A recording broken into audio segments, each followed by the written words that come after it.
What's up, guys? Welcome back to Girl and Dumbbird. This video might be a little bit weird in placement. 'Cause I have another video being edited that was filmed before this video, and when that video comes out, it might seem a little bit dated. But I just wanted to have a kind of quick discussion about Yu-Gi-Oh. So today in the mail, I got an order of cards for my Sark deck. I'm gonna do a profile on. So I got Vice Sark, pretty good.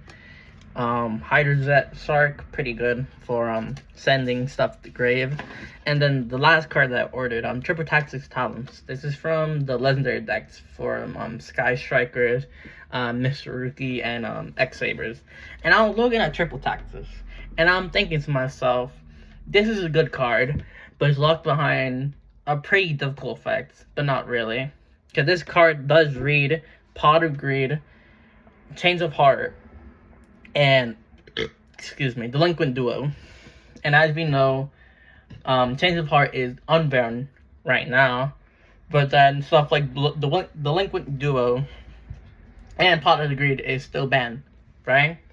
And that got me thinking, with the restriction of having to activate this when your opponent activates a monster effect during your turn, your main phase, I was kind of wondering if we should make more cards like Triple Tactics Talents.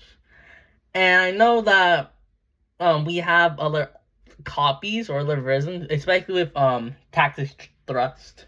The guy with the friggin' Bonto standing on the horse. That effect is way more powerful, because with Thrust, it allows you to add a specific spell trap card when your opponent activates a monster effect for on your turn. But it is very, very limited, because it wants your opponent to interact with you. It, more importantly, disrupt you with monster effects. Maybe with hand traps like Effect Veiler or Ass Blossom. So then you can bonus off of that. But with the effect of Talents, I feel like, in my opinion, personally, I feel like it wouldn't be that bad of an idea to make more cards like Thrust or Talents, but make it way more restrictive. Because I think right now, Talents and Thrust are like, they're powerful. Maybe they should get limited. Maybe, maybe not. But with the effects, for the most part, I feel like a lot of people are playing a lot of monster hand traps. Especially when you play stuff like Molt Charmies, Ass Blossoms to stop your opponent from searching stuff. Even though a lot of decks in the format, they don't need to add from deck to hand, because they can simply play from deck to field. But you still want to play stuff like your Ass Blossoms. Not D-Sifter, I'm not too sure about Dimensional Sifter.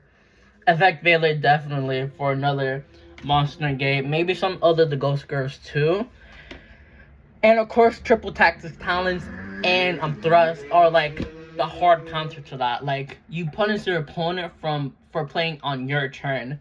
So then for Thrust, you can get more cards, still win your opponent's cards, or make your opponent minus off of their monster effect with Talents. And then with Thrust, you simply you can add a engine piece or a combo piece to your hand that you really need, and it didn't appear in your opening hand. And I feel like it's a good effect because it forces the opponent to interact with you, and it gives you the banned cards effects, but at a cost. Because Pot of Greed is broken for the fact that you get to draw it too without no type of repercussions or costs. That's why even stuff like Pot of Prosperity, Avarice, and Extravagance, those pot cards, they are limited even though you need to pay a cost. The idea of just drawing 2 cards is just too powerful, even with the restrictions of banishing the top 10 cards of your deck, or banishing 6 cards from your extra deck, or etc. Like, the idea of getting that much draw power with that cost for many decks is worth it, you know what I mean? So I feel like a card with Talents is still good to this day, because more people, I feel like more likely than not, we're still going to play monster hand traps to disrupt their opponent. And then, as the play with talents, you have the ability to essentially counter that. Not counter, but to essentially punish that action. But it's not in a bad way like something like Max C. Because with Max C, you activate the card, and then for the rest of the turn, your opponent, essentially any type of special summon, you get to draw a card. With talents, though, you only get the effect in that moment, and it doesn't linger, right? Max C has a lingering effect that slows the whole game down and can shut down a whole turn. But with talents, essentially, your opponent needs to essentially activate the effect for you. It requires your opponent to do something so that you can play your talents. Otherwise, talents is like a dead card in your hand. Most likely or not, your opponent is going to play something to disrupt you. That's true. But at the same time, for what you get with talents, it's not that bad. Because in today's metagame, you could essentially play through a card getting ripped from your hand, or when your monster getting sucked from you, or even your opponent drawing 2 cards. And then with Thrust as well, if they play, because the thing about Thrust too, if the opponent does not have a monster on their field or any cards on the field, you're forced to essentially set the card they get from Thrust. This is not Thrust, but imagine this is Thrust. You play Thrust, and then you get a spell and trap, but you have to place it on your field, and you can't activate it that turn. If your opponent does have monsters in the field and activate a monster effect, then you can add it to your hand. And if it's something like a Raigeki or a Harpy's Feather Duster, that's super, super good. But then if you get a trap off of it, it doesn't really change too much per se, because most likely if it is a trap, you're going to wait for your opponent's turn to actually use the trap. But if it's a spell that you really need, then of course you want your opponent to essentially play monsters. And up to that point, you would be going second at that point. Like, Thrust and Talents are going second cards. It doesn't make it a bad card. It's not a bad card. It's really, really good. But I feel like you would only need to play it if, for whatever reason, like a side deck card, you side it in. Unless the deck can afford running Callus and Thrust, you know what I mean? Or if you're like FTK deck, like Gem Knights, then you kind of want to play it so that you can get access to your removal or combo cards, you know what I mean? Especially for something like Gem Knight, because they don't have too much, the monsters themselves, they don't have too much of monster removal effects, so you kind of need to have stuff like your Raigeki, Dark Holes, Harpy's Feather Dusters, all that type of stuff to make it work.